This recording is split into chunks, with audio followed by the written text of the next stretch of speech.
Morning, students. So in today's class we are going to discuss about impulse of force, Newton's third law of motion, and conservation of momentum.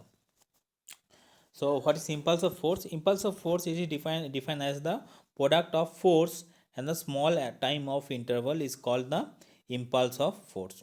It is a physical quantity which is used to get an idea about the change in dynamical state of a moving object or particle.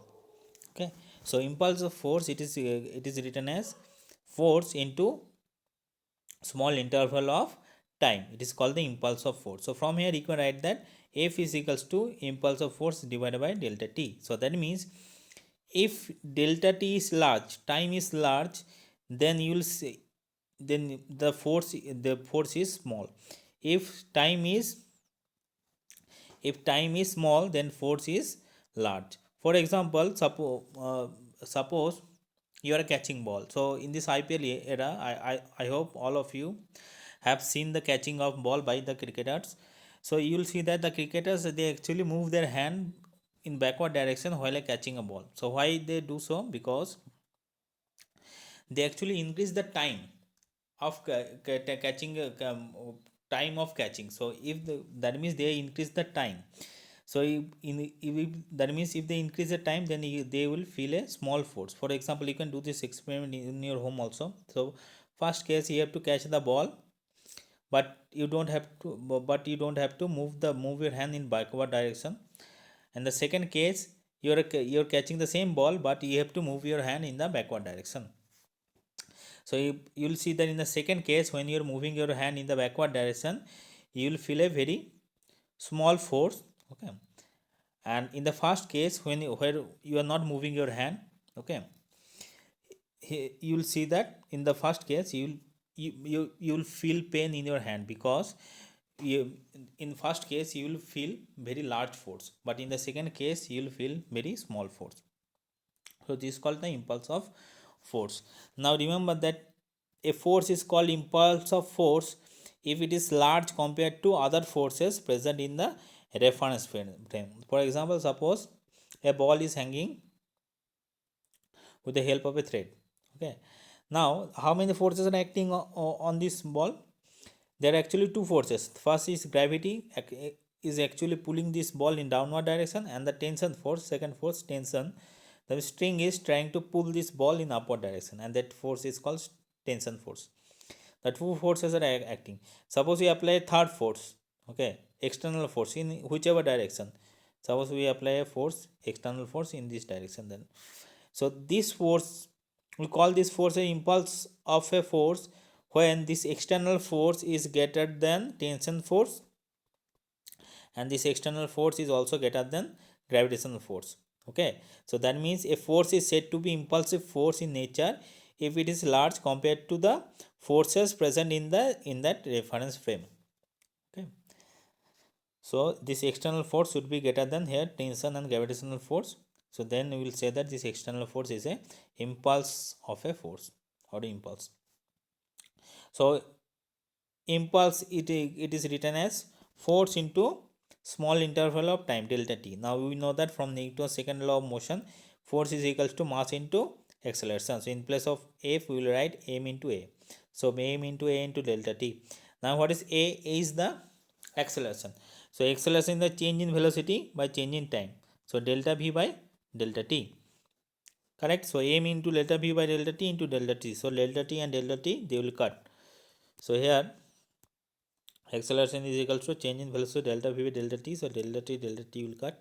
So m into delta v. So what is delta v? Delta v is the change in velocity. Change in velocity means final velocity minus initial velocity, v minus u.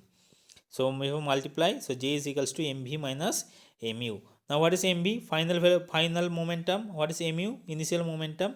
So final momentum minus initial momentum is the change in momentum, and we will write change in momentum as delta p. Delta p means change in momentum. So from this equation you can say that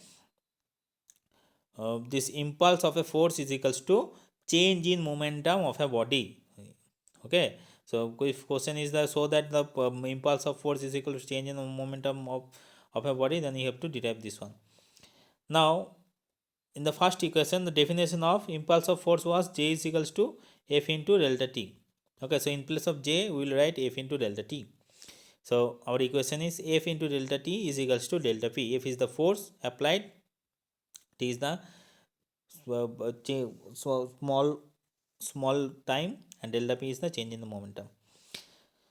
So from here we can say that the impulse is the measure of a degree which an external force produces a change in momentum of a body. Impulse is a measure of the degree which an external force produces a change in momentum of a body. So how much momentum changes, or what degree of momentum changes due to the external force, is called the impulse. And it's okay, so unit of impulse, so impulse is equals to delta P, change in momentum. So momentum is mass into velocity, unit of mass is kg, velocity is meter per second. So kg meter per second is the unit of impulse, or Newton second. Kg meter per second or Newton second is the unit of SI unit of impulse, and its dimension is ml t to the power 1. Kg is written as m, meter is length l, and time is okay, second is the time t to the power, so ml t to the power minus 1 is the dimension. Okay, so I give you the example, the cricketer. So cricketer moves his hand backward while catching a ball, because when he catches the ball, his hand receive a impulse which is equal to the product of force applied on the time taken due to the taken to complete the catch. By moving his hand backward, the cricketer increases the time duration of completing the catch. So he exerts the smaller force to stop the ball and saves his hand from getting hurt. Okay, so actually he actually increases the time. So increase in time means force will be decrease. So he will feel a very small force, that means his hand, it will not hurt, or his hand will not pain. The person, second example is a person jumping from a height on a Pakka floor receives more injury than when jumping on the kacha floor. Okay. So when you're jumping on the Pakka floor, suppose you are jumping on the cement floor, that means your total momentum, it will become zero in a fraction of second. So in the fraction of second means time is very small. So in that case, there is a chances of you getting hurt, or that means you will feel you will feel some large force. Now when you're jumping on the kacha floor, suppose you are jumping on the sand. Jumping on the sand means your the jumping duration, it will increase due to the sand. Okay, so because you know that when you're jumping on the sand, your feet are embedded into the sand into the to the some extent. So that means the your time of falling, it will increase. So your time of falling will increase means you will feel a less amount of force. In that case, your feet, they will not get hurt. Okay, now Newton's third law of motion. So what is Newton's third law of motion? We know that every action has an equal and opposite reaction. Every action has an equal and opposite reaction. For examples, you are applying a force on an object, force by you on the object, that the object will apply same force on you, the force by object on you. And remember this, so these two forces are called action and reaction pair. And this action and reaction pair, they do not act on the same body or object, they act on different body or objects. Okay, so for example, suppose you are hitting a wall. Okay, you are hitting a wall, so that means you are applying a force on the wall in this direction, force by you. The wall will also apply the same amount of force in opposite direction. The wall will apply same amount of force on you, force by wall on you, force by you on wall. Okay, Now the first force, it is acting on the wall, and the second force, this force is acting on the acting on you. So these two action and reaction pair, they do not act on the same object. So you can clearly see their first force is acting on the wall, second is acting on the you. So since wall is non-living thing, so it will not feel pain. So if you have, but in this case is, since you are a human being, so you will feel some pain here.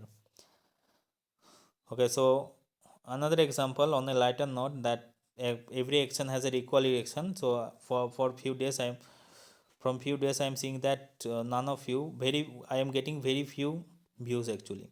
So in the last video I get only 2 views. So this is your action. So as a reaction, from the next class I'll send a reference video and I'll not make any video. So this will be my reaction. So remember Newton's third law of motion, every action has a equal and opposite reaction.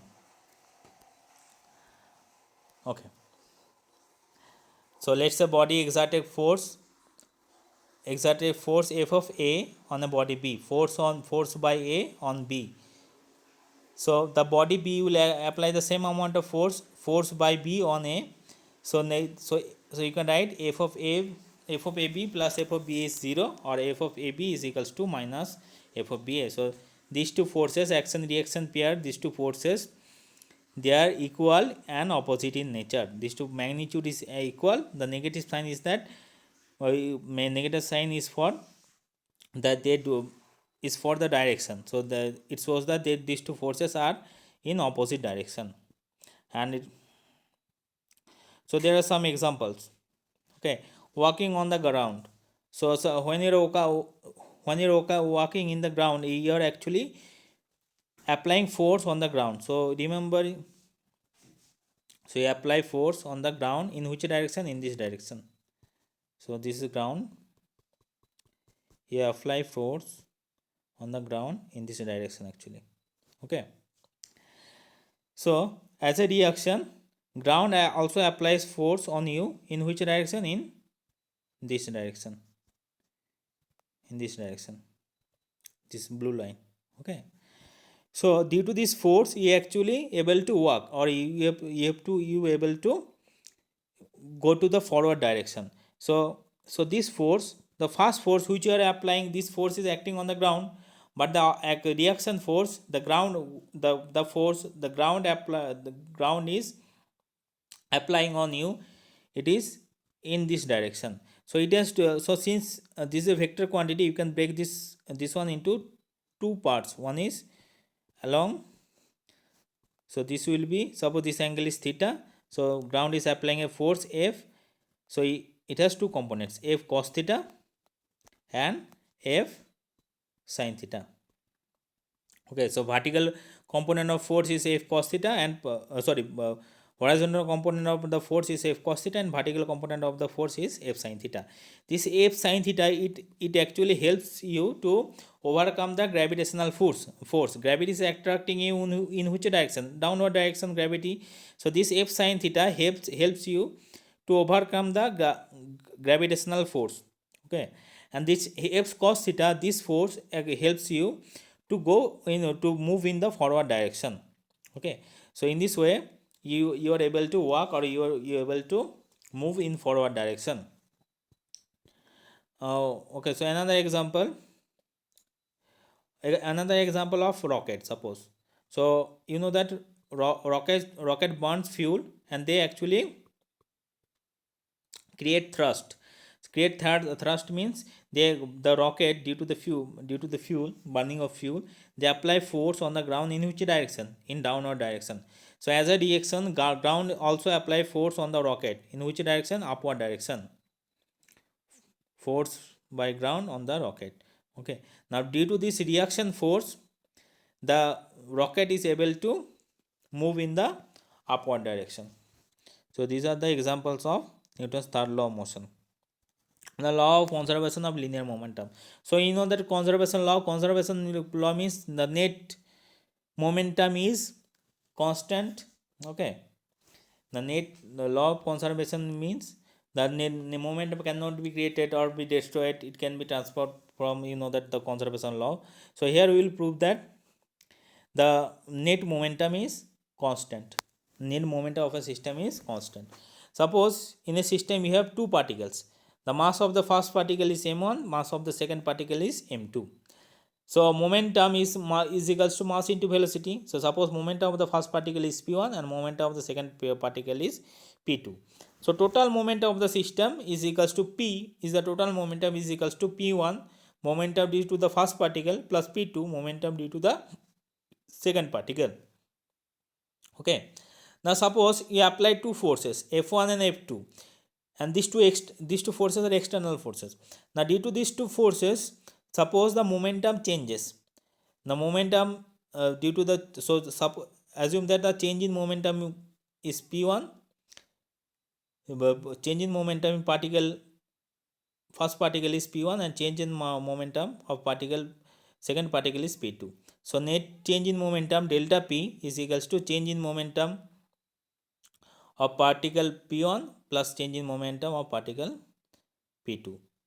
So now we'll divide this equation with delta T. We can we'll derive this whole equation by delta T. We can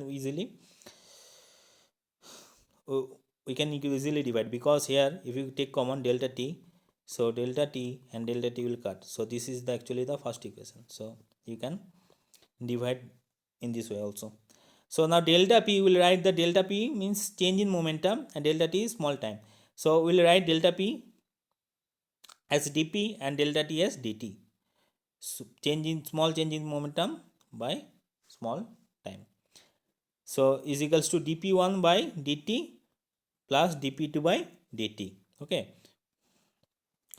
Now in the previous equation we have seen that the change in momentum by change in time is actually force. In the previous equation, in this equation, sorry, not here.